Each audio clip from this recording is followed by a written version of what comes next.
¿Qué tal, querido hermano? Me da mucho gusto que nos acompañes y que puedas disfrutar de esta reflexión que tengo para ti. Pero antes de comenzar, te invitaría a que te suscribieras y le dieras a la campanita para que estés informado de todo lo que vamos haciendo. También te invito a compartir nuestras reflexiones para que mucho más gente conozca el Evangelio y cambie su vida. Y cuando termine nuestra reflexión, te invito, si te pareció buena la reflexión, a darle un like, porque eso hace que se distribuya a mayor gente todo lo que estamos haciendo. Gracias y comenzamos.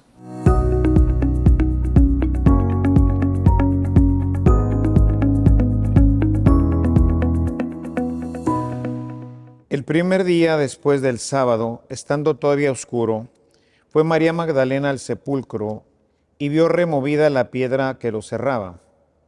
Echó a correr y llegó a la casa donde estaba Simón Pedro y el otro discípulo a quien Jesús amaba, y les dijo: se han llevado del sepulcro al Señor y no sabemos dónde lo habrán puesto. Salieron Pedro y el otro discípulo camino del sepulcro. Los dos iban corriendo juntos, pero el otro discípulo corrió más aprisa que Pedro y llegó primero al sepulcro, e inclinándose miró los lienzos puestos en el suelo, pero no entró. En eso llegó también Simón Pedro, que lo venía siguiendo, y entró en el sepulcro, contempló los lienzos puestos en el suelo y el sudario que había estado sobre la cabeza de Jesús, puesto no con los lienzos en el suelo, sino doblado en un sitio aparte. Entonces entró también el otro discípulo, el que había llegado primero al sepulcro, y vio y creyó, porque hasta entonces no habían entendido las Escrituras, según las cuales Jesús debía resucitar de entre los muertos. Quisiera hoy reflexionar con ustedes en este día tan especial, tan hermoso para todos nosotros los cristianos. Quisiera pues tratar de dejar algún pensamiento, algo que nos llevemos a casa y que por un lado pues le dé sentido a nuestra fiesta, pero que también pues veamos el compromiso que tiene el cristiano ante la resurrección del Señor. Hemos leído hoy un pasaje que en sí está incompleto porque leímos, el liturgista únicamente nos propuso los primeros 10 versículos del Evangelio de San Juan en el capítulo 20, que es lo que acabamos de leer, es decir, María Magdalena, que llega muy de mañana, todavía no sale el sol, llega al sepulcro y culmina con la entrada de Pedro y Juan, que con esto pues entienden ya las Escrituras, así nos lo presenta el Señor. El pasaje realmente terminaría hasta el versículo 18 con la aparición de Jesús a María Magdalena ahí precisamente en el sepulcro. De eso hoy no nos habla, pero es importante contemplarlo. Tocaré un poquito esta parte final porque es importante, ¿no? Entonces, en este pasaje lo primero que podemos ver es que María Magdalena llega al sepulcro todavía de noche, va sola, a diferencia de los demás evangelistas que nos narran que va un grupito de mujeres. En el Evangelio de Juan, María Magdalena va sola. Quienes han estudiado esto, y bueno, pues la misma iglesia ha visto en María Magdalena a la enamorada de Jesús. Tanto es así que se han escrito libros, se han hecho películas. Todas estas pues son realmente, la mayoría en su parte medular, pues son ficción, ¿verdad? Realmente, como comprende quien escribe todo esto, la relación de María con Jesús, pues no entiende realmente lo que es el amor. La iglesia le llama así, la enamorada, y creo que esto la define perfectamente bien. Ella, sí, es la enamorada. ¿Por qué? Porque ella es la agradecida, es la consolada, es la favorecida por Dios. Jesús la liberó del demonio. Por ello, a diferencia de los otros relatos, como ahorita decía, que dice que las mujeres llegaron al clarear el sol, y que venían preocupadas y preguntándose quién les movería la piedra del sepulcro, porque venían pues a completar la unción de Jesús. Cuando descuelgan ya a Jesús de la cruz, ya se ha hecho tarde, hacen una, digamos, una preunción, lo preparan nada más para ponerlo en la tumba, pero por eso, si ustedes se fijan en el texto, no dice que estuvieran, o sea, los lienzos que pusieron es solamente un lienzo, como pues hoy cada vez tenemos más evidencia que la sábana santa es verdaderamente la sábana que cubrió a Jesús. En cambio, en el Evangelio de Juan, cuando resucita a Lázaro, vemos la forma normal en que se pues, ponían a los muertos, en donde se enredaban vendas a todo lo largo y ancho de su cuerpo, de manera que quedaba, pues como hoy lo conoceríamos, como una momia, ¿verdad? No hubo tiempo para hacer todo esto. Las mujeres, en los sinópticos, nos presenta todo esto. Van con perfumes, van con las vendas, van a terminar de preparar y entonces preguntan, ¿quién nos va a mover la piedra? En Juan no es así. En Juan María todavía es de noche, ni siquiera es de día. Todavía es de noche porque el día, recuerden, que empieza al caer el sol, es decir, para ellos, lo que sería el día primero, para nosotros el domingo, empezaría alrededor de las 6 o 7 de la tarde. De manera que ya a partir de eso se levanta el Sabbat y entonces ya pueden realizar sus actividades normales, ya podrían caminar hacia la tumba, ¿no? No sabemos exactamente a qué horas, pero debe de haber sido pues muy de madrugada antes de que saliera el sol. Ella no lleva perfumes, ¿sí? Ella no lleva nada, no lleva ni perfumes, ni lleva mantas, ni lleva nada. ¿Qué es lo que va a hacer María? María Magdalena va a estar con el amado. Ella quiere estar junto a Jesús. Ella no va a que le abran la tumba. Ella va, como creo que nos pasa o pasa en muchas ocasiones, que vamos a la tumba de nuestros familiares. Ordinariamente ocurre, pues en mucha gente al principio del fallecimiento, cuando la persona pues va a visitar al panteón, va a la tumba y ahí pues va con el ser amado, ¿no? Es una manera humana de permanecer.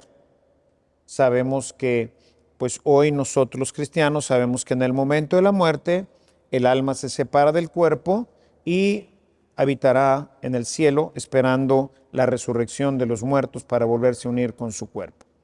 Sin embargo, pues es una manera de que nosotros nos mantenemos junto con ellos. Todavía una mala costumbre todavía de mucha gente, ahora que se permite incinerar a las personas, es llevarse las cenizas a la casa y mantenerlas ahí. Esto, como he predicado en algunas otras ocasiones, pues es algo que antropológicamente no es bueno, porque el hombre necesita vivir esta separación. O sea, la persona que muere ya no está con nosotros, ¿no? Ahora, para nosotros los cristianos, pues sabemos que está esperando en el cielo a que vayamos nosotros y el final de los tiempos. Pero pues no es una buena práctica porque generalmente se van creando o nunca se llega a romper ese lazo que es importante que ocurra, ¿no? Pero bueno, pues María, igual que muchos de nosotros, quizás haríamos, pues va a ver a su amor, va a ver a Jesús. Quiere estar quiere estar cerca de él porque no puede estar lejos de él. Dice los que tienen la costumbre de leer la liturgia, de rezar la liturgia de las horas en la mañana, claramente dice, porque ella era la enamorada. ¿Sí? Por ello, este domingo sería interesante preguntarnos si nosotros hoy estamos aquí porque vinimos a ver al enamorado. ¿Qué tan enamorados estamos de Jesús? ¿Sí? ¿Hemos venido a buscar realmente a nuestro enamorado? Recordemos que Jesús había hecho esta invitación. Lo leemos en Lucas, dice, el que no me ama a mí más que a su propia vida, no puede ser mi discípulo. Fíjense lo importante de amar a Jesús. Decimos que lo amamos, pero ¿realmente lo amamos? A veces hoy el amor tiene una connotación tan superficial y muchas veces muy ligada al placer. Muchos matrimonios incluso fracasan porque los novios dicen amarse cuando solamente se gustan, cuando se la pasan bien, cuando tienen cierta afinidad. Y claro, pues eso nos hace disfrutar con quien estamos, pero realmente ese es el amor. Y en base a eso hemos ido construyendo una sociedad en donde el amor ha perdido gran parte de su fuerza. Y por eso los esposos jóvenes duran poco, porque el amor realmente no era amor. Porque el amor, como dice Pablo en su carta a los Corintios, es para siempre. Lo cree todo, lo espera todo, lo soporta todo. Y este era el amor que quizás se vivió un poco más en una comunidad que vivía más cerca de Dios. Una comunidad cristiana que venía a misa, que se confesaba, que comulgaba. A lo mejor no conocía mucho de la palabra por diferentes situaciones históricas, pero me parece que había más amor en la misma familia. Los hijos deseábamos estar con nuestros papás, salir de viaje con ellos, disfrutar la familia. Hoy los chicos, a edades bien tempranas, ya no quieren estar. Quieren irse con sus amiguitos a la plaza, etc. Los esposos se casan, se van de vacaciones con sus amigos, con las amigas, y como pareja.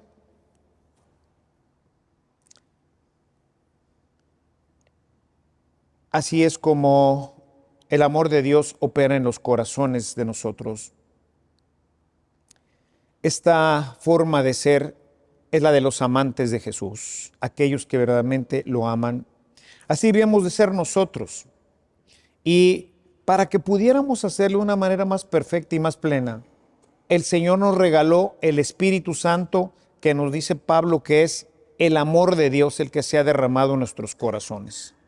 Dios, dice en su carta a los Romanos, en el capítulo 5, Dios ha derramado su amor en nuestros corazones. Ahora podemos amarnos, hermanos, con este amor, gracias al resucitado, que ha podido derramar en nosotros ese corazón. Imagínense cómo deberíamos de amarnos los esposos, los padres a los hijos a los padres, los hermanos entre sí. Siempre ha habido grandes problemas en las familias, pero los encontramos en las familias donde Dios no está presente, donde Dios no se hace una realidad plena y palpable, porque la única fuente del amor es Dios.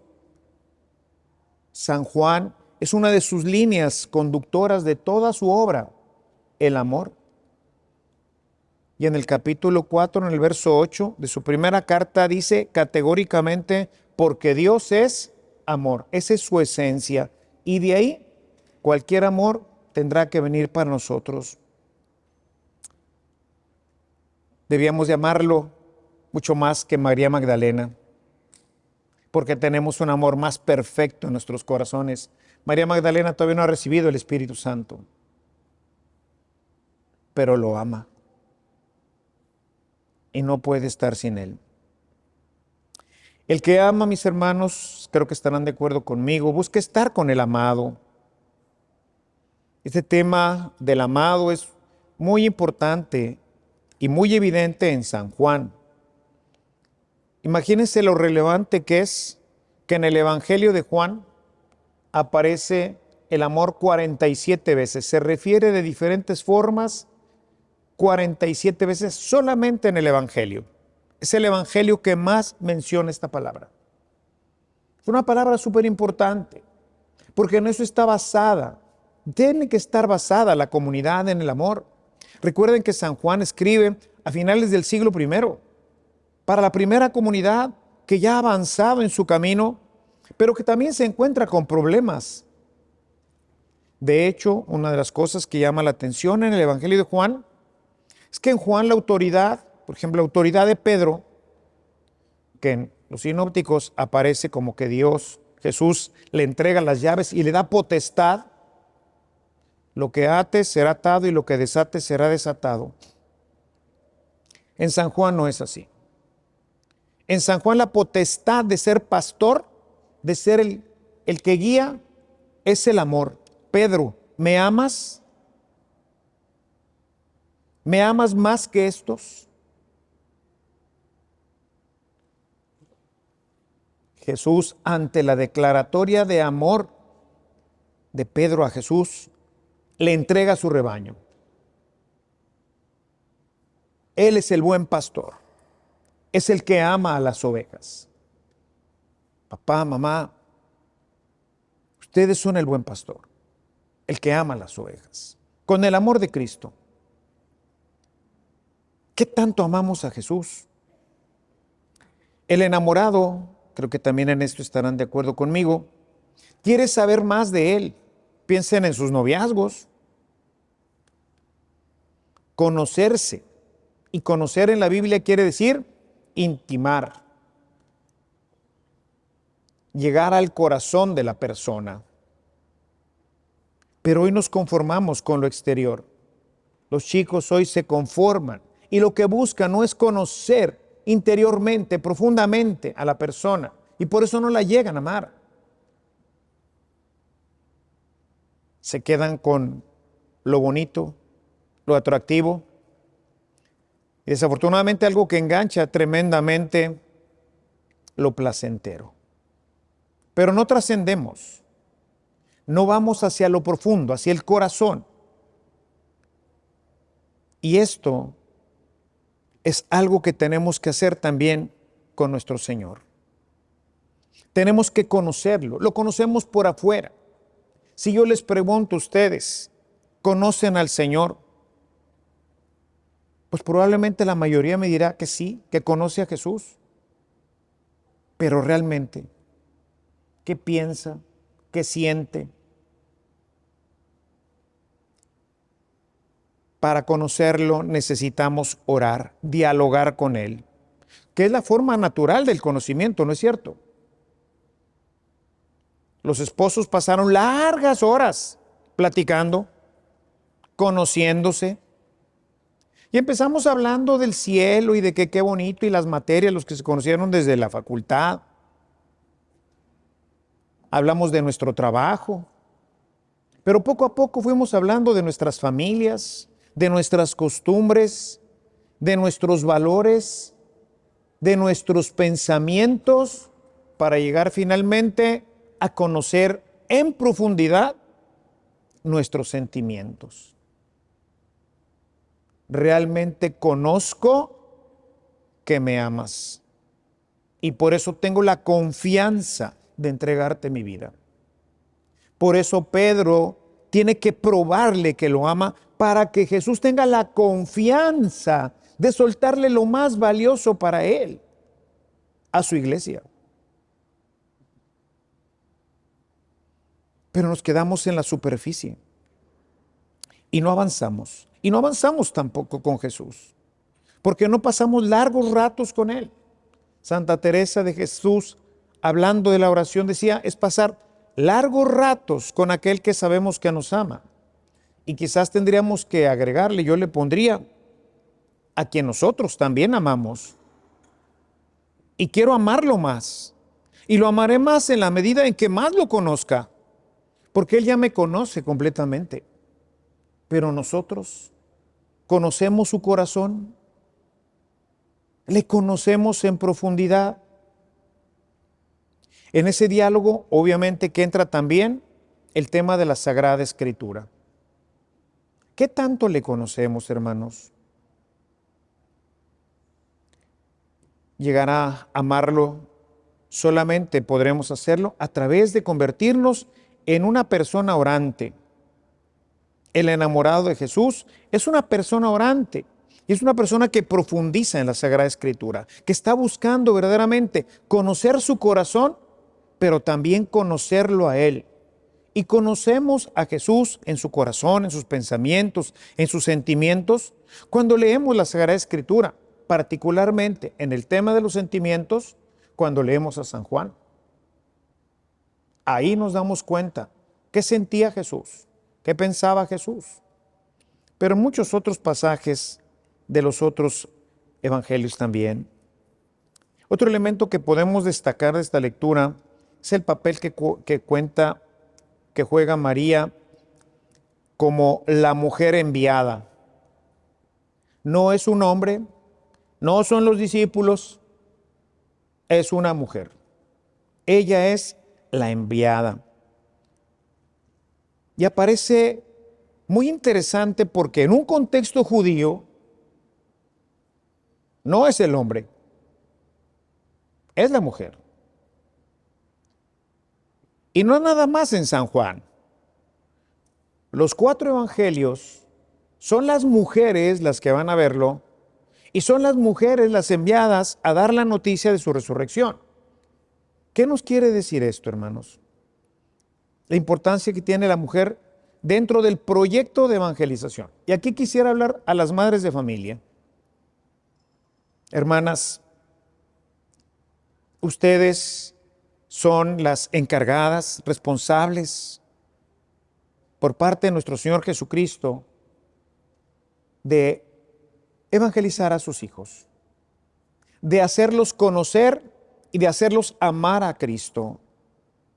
Hoy nuestra sociedad, que ha ido cayendo en esta superficialidad, ha dejado de lado este trabajo.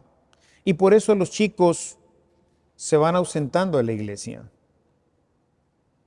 Ya no digamos de casados, aún de jóvenes, van dejando a la iglesia.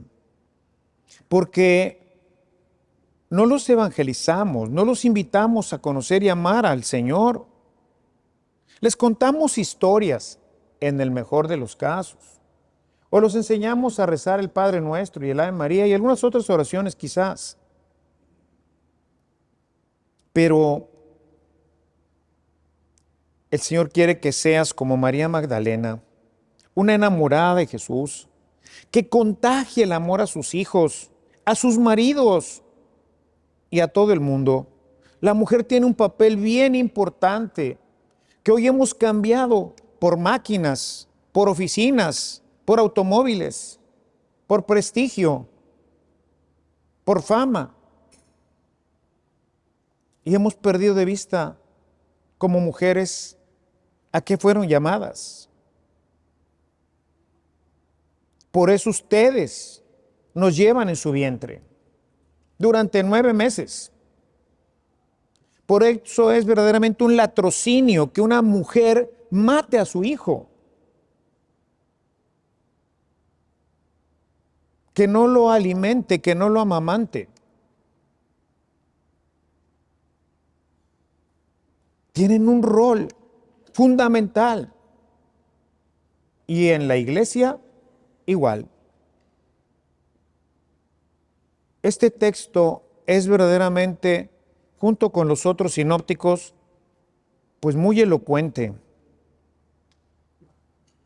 Tenemos, y ustedes, hermanos, papás principalmente, pero todos como cristianos, tenemos que dar testimonio de lo que hemos visto, de lo que hemos oído. O sea, Jesús se tiene que hacer una experiencia en ese conocimiento. Si a ustedes, esposos o esposas, les dijeran que hablaran de su esposo, no tendrían que ir a buscar un libro. Hablarían de sus experiencias, de cómo es, ¿cierto? Podrían definir perfectamente al esposo o a la esposa, al padre, a la madre, al hijo, porque convives con él, vives con él, has tenido experiencias con él. Y esto es lo que tiene que haber en nuestros cristianismos. Y esto es lo que las mamás y en general los papás y todo evangelizado tendría que hacer. Tendríamos que convertirnos como la Magdalena y como los demás apóstoles en testigos. Jesús, antes de subir al cielo, en el Evangelio de Lucas, dice, y ustedes son testigos de todo esto. Y esto es lo que pasó en un día como hoy, hace más de 2000 años, o cerca de 2000 años. Un grupo de hombres y mujeres se convirtieron en testigos de lo que habían visto, de lo que hemos oído, de lo que hemos tocado. María Magdalena se enamora de este hombre del cual es testigo de su poder, de un poder que echó fuera de ella a los demonios. Vio por el caminar del maestro el poder para sanar todo tipo de enfermedades, para consolar, para atender. Era un hombre misericordioso. No se lo platicaron, no lo leyó en la Biblia. Lo vio. Lo vio. Nosotros como María Magdalena debemos ser también testigos de algo que ha pasado en nuestras vidas. Y esto, como decía ahorita, es común en los enamorados, porque podemos hablar y dar razón de aquel de quien amamos. Si a mí me preguntan quién es mi papá, pues se los puedo decir y describir. Y puedo platicarles muchas experiencias de todo tipo, en donde aprendí lo que hoy soy. Lo mismo de mi madre. No me platicaron mis hermanos ni mis tíos. Lo viví con ellos. Hablar del enamorado. Por eso frecuentemente quien viene a mis homilías podría ser también una historia de mi vida. Y gente que me encuentro por diferentes razones me dice, es que usted lo platicó en una homilía. Escenas de mi casa, de mi mamá, de lo que hacíamos, de los consejos de mi papá y de mi mamá. ¿Por qué? Porque es una experiencia para mí. Cuando vengo y les predico, hermanos, aunque uso una base, les hablo sobre mi propia experiencia de Dios. Les hablo sobre lo que he visto y he oído, de lo que vivo y de la experiencia que he tenido. Cada uno debe de hablar de esta experiencia. Cuando leemos el libro de los Hechos de los Apóstoles, particularmente los primeros 10 capítulos, vamos a encontrarnos continuamente este repetir de experiencias. La experiencia que hoy hemos escuchado del capítulo 10 de Hechos. Pedro en casa de estos primeros judíos, estos primeros paganos a los que les va a predicar. Cornelio, su familia, su gente.